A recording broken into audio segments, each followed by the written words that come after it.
Star Wars: The Bad Batch dropped its first 2 episodes this past week on May the 4th, Star Wars Day, and then the following Friday, May 7th.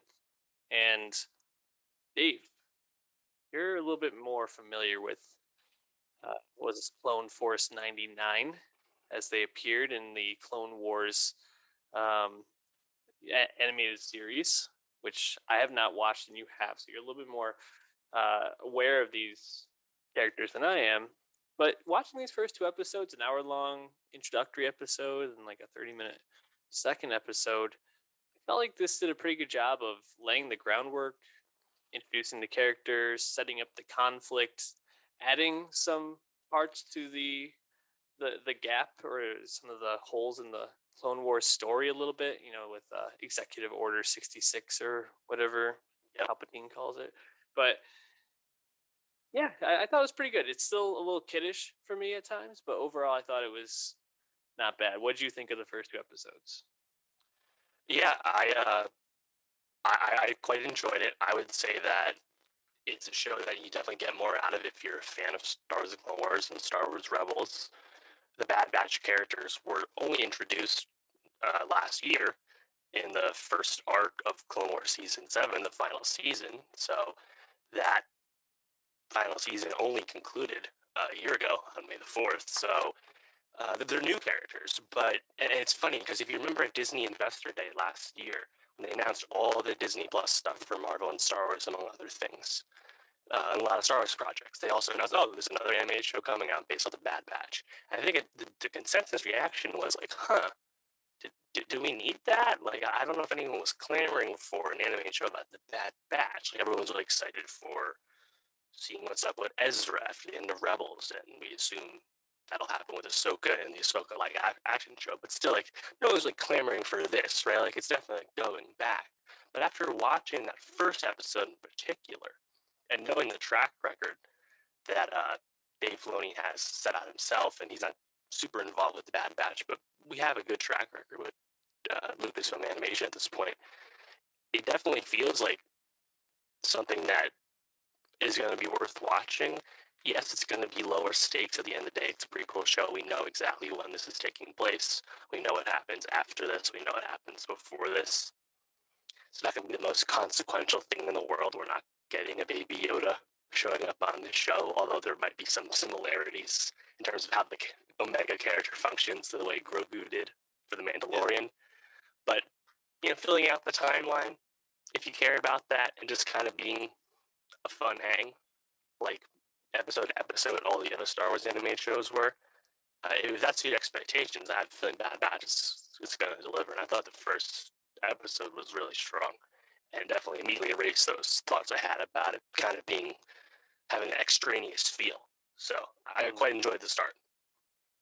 Yeah, I think as someone that did not watch the last season of Clone Wars from last year, I was a little bit concerned that I was going to go into this and they were just going to jump right in, and I was going to have to probably go back and watch to figure out what's going on. But pretty much they're like, yeah, if you did not watch that, you can figure this out because we're just going to tell you who each one of these characters are, what their background stories are.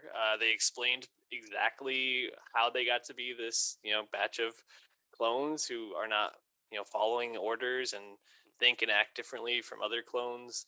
They set up everything with Tarkin, I think, they lay it right out there for you. He doesn't like clones, so he doesn't want these clones to be cloning. We're ending cloning. Conscription's cheaper. It's an economic problem. How fascinating. Not sure how that works exactly, but go with it. Yeah. In listening to it, I was like, it's pretty interesting. They have some decent like voice acting on this. And I looked it up. Yeah. Just one guy? D. Bradley Baker. Been doing this for over 10 years, dude. He voices all the clones. He's a fucking legend. Amazing. Yeah, I thought that was a really awesome thing to find out. I do have to say, Crosshair gave him the most stereotypical bad guy voice ever. And I think that's where that, and obviously spelling things out, is where they are trying to thread the needle between the older Star Wars fans and little kids. That, and you see the droid army just acting completely ridiculous and silly and That's, unrealistically. that's what they do. But yeah, Roger. not a big deal. Do you feel like the conflict between Crosshair and the other clones is something you're into with this season? Yeah, so that was actually something I quite enjoyed about the premiere was that they quickly set up that tension between Hunter and Crosshair, but they don't string him along. I didn't expect the Bad Batch to break off and go rogue from the Empire that fast, but they really just broke the back and kept it going. And I like that choice. It's like, why string along? You know where it's headed already, so just get to the point. I like that. And yeah, it feels like Crosshair is gonna come up here and there. I think there's potential with him in terms of, and this is probably one thing I would have liked to see more of, is just seeing like the Republic turn to the Empire and seeing that transition of sorts. We've got a little bit of it in episode 2 in terms of like how the citizens have to act with these, these like vaccine passports they have to give to the clones or whatever it is, right?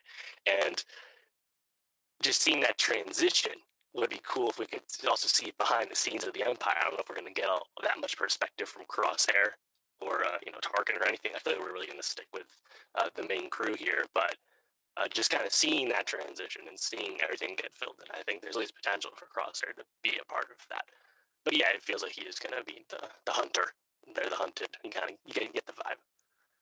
Yeah, I like that choice as well, and I also kind of like how, it seems like maybe he is a little bit more clonish than the rest of the Bad Batch, and how that will be like a struggle almost, similar to every Star Wars main character beat, the dark side or the light, so to speak. So I thought that was interesting.